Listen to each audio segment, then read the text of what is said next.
Halo pemirsa GPR TV dari Sabang sampai Merauke, dari Miangas hingga Pulau Rote. Bertemu kembali dengan saya Bilqis Sabila dalam program Kominfo Justru.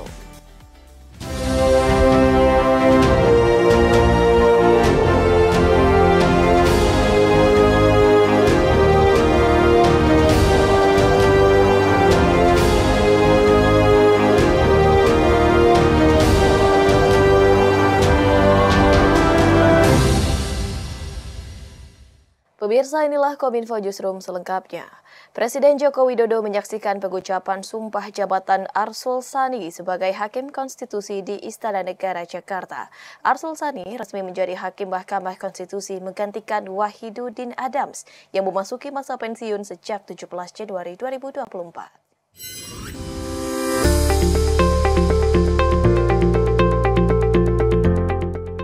Arsul Sani resmi dilantik menjadi Hakim Konstitusi di Istana Negara, Jakarta, Kamis 18 Januari 2024. Pengucapan sumpah Hakim Konstitusi oleh Arsul Sani disaksikan langsung oleh Presiden Joko Widodo. Dengan rahmat Tuhan Yang Maha Esa, Presiden Republik Indonesia menimbang dan seterusnya, mengingat dan seterusnya, memutuskan, menetapkan dan seterusnya, ke-1 dan seterusnya. Kedua, mengangkat Dr.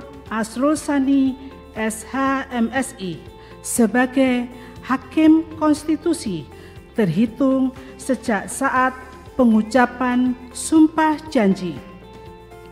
Ketiga dan seterusnya, keempat dan seterusnya ditetapkan di Jakarta pada tanggal 24 Oktober 2023. Arsul diangkat menjadi Hakim Konstitusi berdasarkan keputusan Presiden nomor 102/P tahun 2023 tentang pemberhentian dan pengangkatan Hakim Konstitusi yang diajukan oleh DPR RI. Sebagaimana diketahui, Arsul Sani terpilih sebagai Hakim Konstitusi berdasarkan hasil uji kelayakan dan kepatutan yang digelar di Komisi 3 DPR RI, yang kemudian disahkan lewat rapat paripurna. Ia akan menggantikan Wahidudin Adams yang memasuki masa pensiun sejak 17 Januari 2024 lalu. Pria berlatar belakang advokat ini merupakan politisi P3 yang pernah menjabat Wakil Ketua MPR dan menjabat anggota Komisi 3 DPR RI. Dalam keterangannya usai pelantikan, Arsul Sani mengatakan akan berusaha selalu amanah, selalu menjaga konstitusi sebagaimana kepentingan keadilan, kepentingan rakyat, dan menomorsatukan para justisia balance. Saya yakin dengan semangat kebersamaan, kekompakan para yang mulia Hakim Mahkamah Konstitusi di bawah pimpinan yang mulia Dr. Soehartoyo itu akan bisa rebound.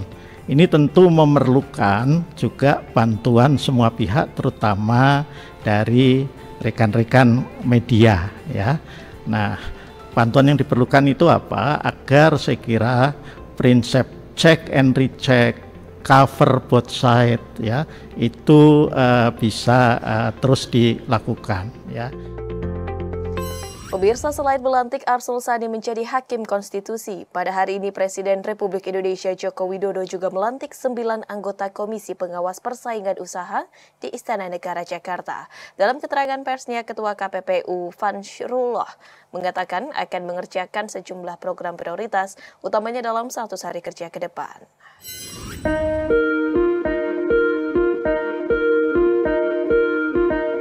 Presiden Joko Widodo resmi melantik 9 anggota Komisi Pengawas Persaingan Usaha periode 2024-2029 di Istana Negara Jakarta pada hari ini Kamis 18 Januari 2024. 9 anggota KPPU tersebut dilantik berdasarkan keputusan Presiden nomor 8/P tahun 2024 tentang pemberhentian dan pengangkatan anggota Komisi Pengawas Persaingan Usaha yang ditetapkan pada 8 Januari 2024. Usai pelantikan, Ketua KPPU M. Fansrullah Asa dalam keterangan persnya menyebutkan sejumlah prioritas yang akan dikerjakan pada periode ini khususnya dalam 100 hari kerja ke depannya. Salah satunya dengan memfokuskan pengawasan persaingan usaha nasional yang menduduki tingkat rendah atau di bawah rata-rata selama 5 tahun terakhir, seperti halnya sektor energi dan sumber daya mineral, mencangkup gas, ketenaga listrikan, dan pertambangan, serta sektor konstruksi. Fansrullah juga mengungkapkan bahwa untuk pasar digital dan pangan akan tetap menjadi menjadi fokus utama KPPU dalam menjalankan tugas pada periode ini, serta berkomitmen untuk mensejahterakan rakyat melalui penegakan hukum persaingan usaha dan pengawasan kemitraan UMKM yang sehat di Indonesia.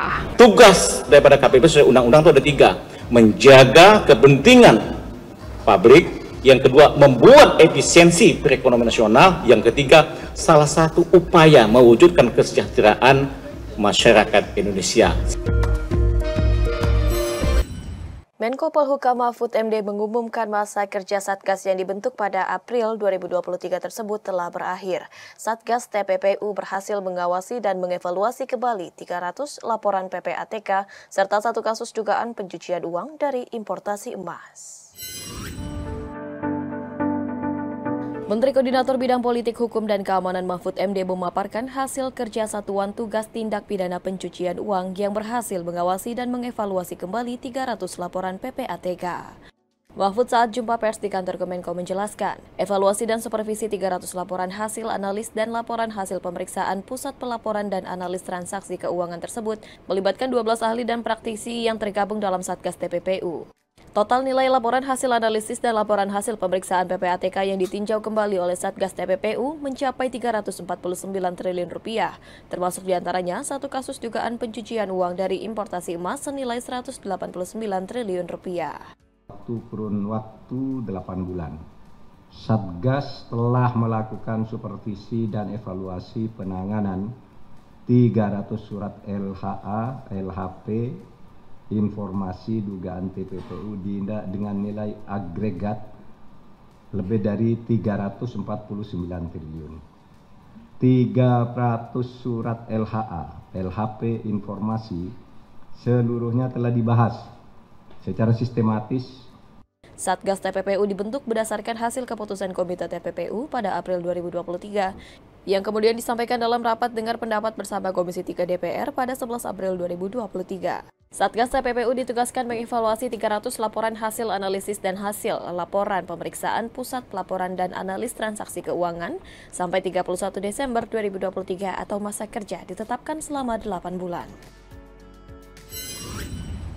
Informasi lainnya, pemirsa, Presiden Republik Indonesia Joko Widodo meninjau progres pembangunan Pusat Pelatihan Training Center Persatuan Sepak Bola Seluruh Indonesia di kawasan IKN Nusantara, Provinsi Kalimantan Timur. Melihat progres pembangunan IKN yang semakin pesat, Presiden berharap pusat pelatihan tersebut akan siap digunakan pada Mei 2024 mendatang.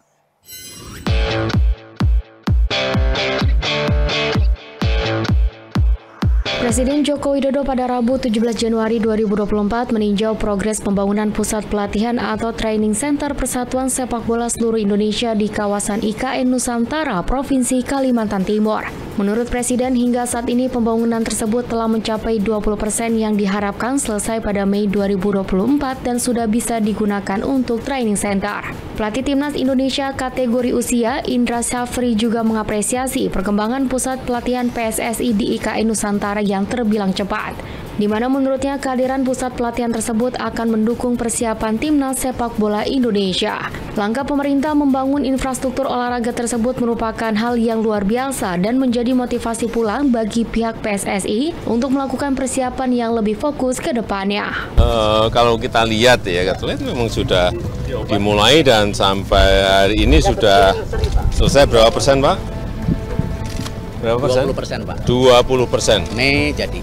Sudah selesai dan kita harapkan Mei jadi, Juni sudah bisa dipakai untuk TC.